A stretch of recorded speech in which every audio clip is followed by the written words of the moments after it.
an interesting contest at the Estadio José Zorrilla between Real Valladolid and Rayo Vallecano.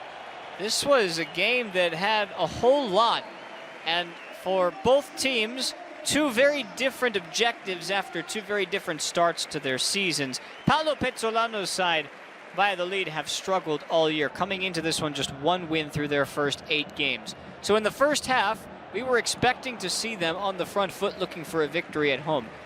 That is part of what we saw, but we'll be honest, most of the first half was a whole lot of nothing. Just 2 shots on target in the half, not a lot of chances, and Rayo had the majority of the possession and the majority of the momentum throughout this half. Inigo Perez's side have been excellent so far this year, top half of the table, and looking to continue that trend.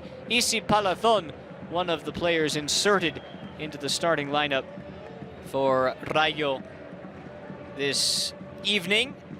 One of 3 changes from the Leganés contest from a week ago. And they had a fair number of corners in this game as well, into the double digits by the hour mark in terms of corners. Abdul Mumin was tussling near Jumaba throughout the entire contest with those corner efforts. Valladolid came down the other way, a half chance if not for the excellent intervention from Florian Lejeune. Just off-sided Salim Amala, who would eventually have his moment in this game, but it's a good first control from Luis Perez, and although Lejeune didn't get to it, Amala just couldn't make the right connection here.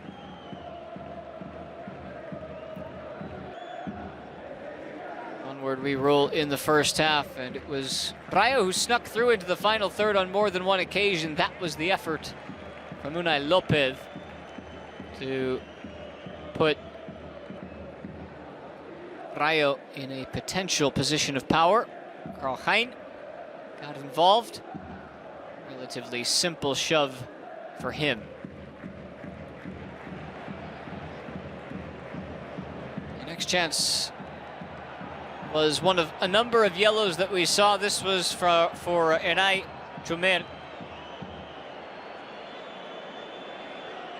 Valladolid fans, coaching staff, and players were all frustrated with what happened on this day in terms of their bookings. In fact, they had 5 players on the pitch, along with Paulo Pezzolano, booked in this game. Nice movement from Andre Raciu to set up Jorge de Frutos, who, just like Salim Amala, would have a chance or two to create in this game.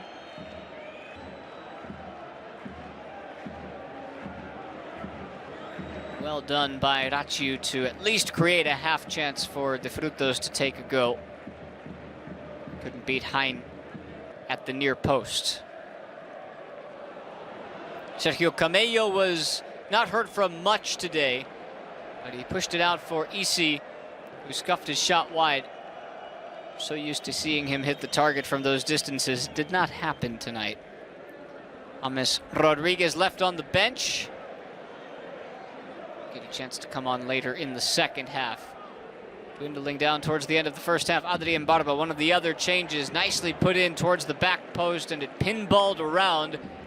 Hein had to fall on top of it. Was fortunate with the bounce that it took.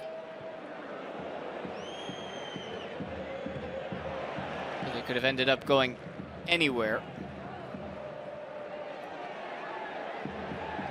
Juanmi Latasa was frustrated all day with this, and here claimed that his shoe came off in a tussle with Mumin. This would ultimately get Latasa booked.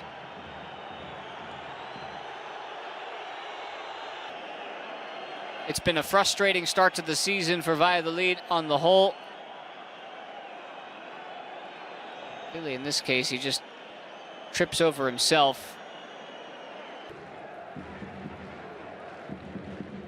This was the best chance of the first half. Amath Ndiaye creating the chance for himself.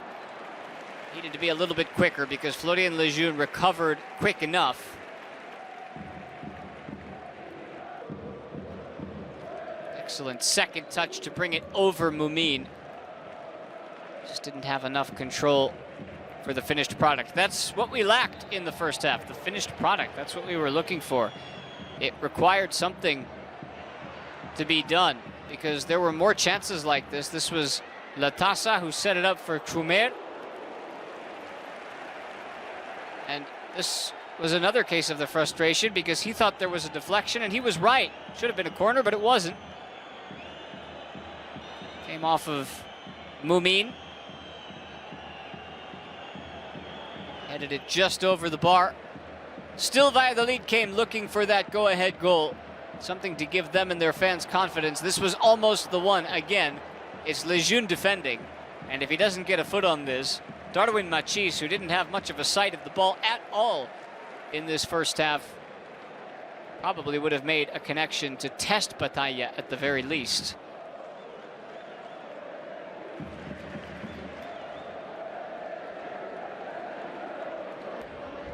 Second half action indeed. EC Palathon started with a free kick from a spot that's normally pretty good to it. But it was indeed Valladolid who came out swinging first. A nice backheel chip from Lucas Rosa, and then the substitute came on at halftime. Raul Moro sets up Amala, who puts Valladolid in front. What a big goal that seemed to be for the home team. An impact off the bench, Moro, who is the only player with more than one goal for Valladolid this year.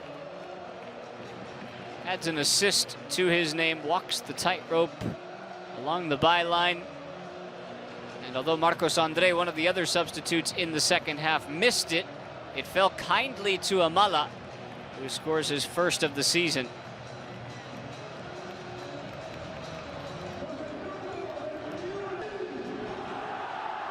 A relatively simple finish as he bounces it between defenders, and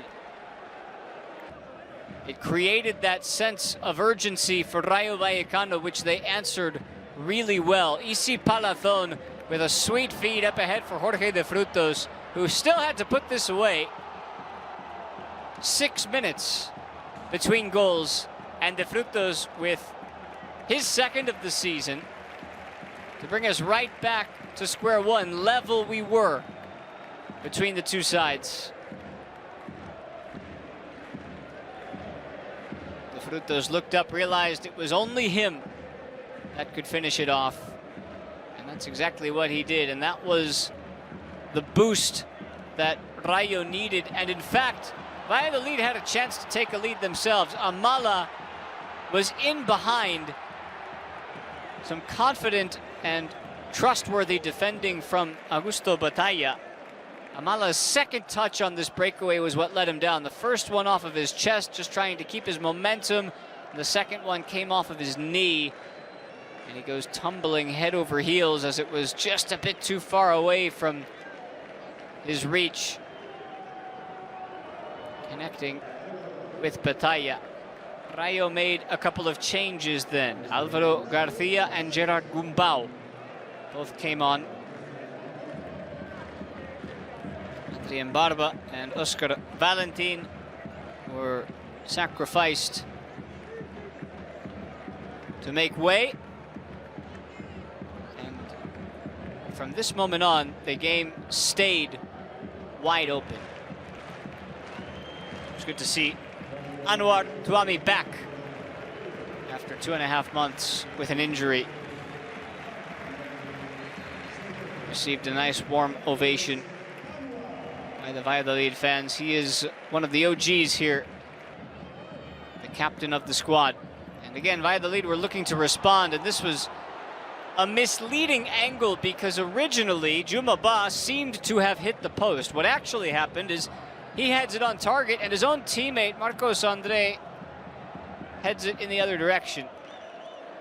And if that's not a microcosm of what the season has been for Valladolid so far, not sure what is. Still, they continued to push, looking for that go-ahead goal. They thought they might have it with Lucas Rosa, but it was Batalla who stepped in to save the day.